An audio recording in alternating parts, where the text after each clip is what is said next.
Luka averaging in his last five, 48% from the field, 41% from three, almost 10 rebounds, 8 assists a game. Spencer Jones on him. Here's the double. Doncic on the drive. Step back. Puts it up. Puts it in. Been very busy. 19, 4, and 3 already. He's going to break the 20-point mark again. Luka with one has to put it up. He's falling out of bounds. Does it feel like he's underachieving as the superstar of this Lakers squad, DD? Yeah, he's not doing what he was promised to do. Can you, shut up? Tim McMahon over at ESPN said, and I think this is actually funny because of the way we talk about basketball, that now Luka's actually underrated. Correct! In 2026, no player has absorbed more criticism or relentless scrutiny from the media than Luka Doncic, and it's not even close. Playing for the Los Angeles Lakers carries the same spotlight as representing franchises like the Cowboys or Yankees, and being alongside LeBron James only amplifies that pressure. As a result, Doncic is dissected and blamed far more than anyone else in the league. Listening to the discourse, you'd assume he's declining, nearing the end of his career, or barely hanging on in the NBA. What often gets overlooked, however, is that he's on track to lead the league in scoring for the second time in 3 seasons. Instead, the recurring labels remain unchanged: out of shape, sluggish, defensively weak, even finished. That narrative persists regardless of his production on the court. Yet, since the All-Star break, his defensive engagement and intensity have improved significantly. Still, perception hasn't shifted. Offensively, during the Lakers' 5-game winning streak, he's averaged 38.2 points, 9.8 rebounds, and 8.4 assists, shooting 40%, 41%, and 82% splits, numbers that directly contradict the criticism. He thought about it for an instant, and he will take it. Got it! You thought he'd get to 50. Here's 3 more. Yes! 51 from Luka. Somebody started talking to me, so kind of wake me up. At this stage, Doncic finds himself in a no-win situation. When he delivers elite performances, the response is silence, or credit is redirected elsewhere, often toward LeBron for smaller contributions. But if he has an off night, the criticism becomes relentless and dominates headlines. That's the environment he's operating in. In reality, his offensive production this season stands among the very best in the league. He currently ranks first in three-pointers made per game, first in assists, and ninth in steals. When it comes to combining scoring with playmaking, no one is generating more total offense. He ranks second in 30-point games with 36 and leads the league in 40-point performances. In games with 11 or more assists, he sits third, only behind Nikola Jokic and Cade Cunningham. Simply put, Doncic is performing at arguably the highest offensive level of his career. Even in recent matchups, dropping 51 against the Bulls and 44 against the Pacers, those dominant outings barely shift the narrative. Instead, discussions continue to question his legitimacy and whether he's deserving of top honors. Boogie, you're up next. Luka Doncic will be what team All-NBA? I'm going to go second. You went full retard, man. Never go full retard. Looking at the Lakers' recent surge, one pattern stands out immediately. Doncic and Austin Reeves have clearly established themselves as the primary and secondary options.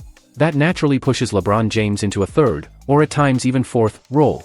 To his credit, he has adapted into more of a complementary piece. For Lakers fans, that should be encouraging, because when LeBron is positioned as the first or second option, the team struggles to reach its ceiling. In contrast, when he functions as a supporting player, the overall performance improves significantly. It's not a coincidence that the team has looked its best during stretches when LeBron has missed games or taken on a reduced role. This version of the roster isn't built to contend at the highest level unless roles are clearly defined, and this structure appears to be the most effective path forward. Chris, just with LeBron out, how does that change how you guys approach them defensively? Seems to activate the Luka and Reeves. They kind of share the shots a little bit more, so they become exponentially more dangerous, if you will, in that regard. Interesting. Examining the Lakers' 3 most impressive wins this season, against the Nuggets in an overtime battle, a dominant showing versus the Knicks, and a strong performance against the Timberwolves, reveals a consistent formula. In each of those games, Doncic was unquestionably the focal point as the number 1 option, while Austin Reeves firmly held the second spot. That hierarchy doesn't fluctuate. When the Lakers are operating at their best, this is the structure they follow. Whether you analyze the eye test, break down game film, or review the statistics, the conclusion remains the same: their success is directly tied to this defined offensive order. But they are 10-2 in games that Austin Reeves and Luka Doncic have played in, and LeBron James has not. And the numbers for those games are pretty impressive. They have an offensive rating of 119.6. That's excellent. They have a defensive rating of 111.9. That's pretty solid. Their net rating is plus 7.7. Compare that to what their net rating is in the regular season. They're plus 0.8. It's a lot better. One of the most persistent criticisms surrounding Doncic revolves around his defense.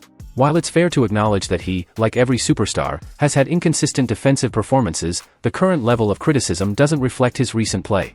Since the All-Star break, his defensive effort has noticeably improved, yet the narrative remains unchanged. Day after day, the same talking point resurfaces, that his defense will ultimately hold him back. The reality is, many of these opinions appear to be formed without closely analyzing the games. Instead of detailed observation or film study, it's easier to repeat widely accepted narratives. This creates a cycle where one opinion spreads rapidly and becomes the dominant storyline. However, anyone who has carefully watched the Lakers during this stretch can see the difference. His on-ball defense has been particularly effective, even against top-tier opponents, and his off-ball positioning has also shown progress. The improvement is evident, it's just not being acknowledged.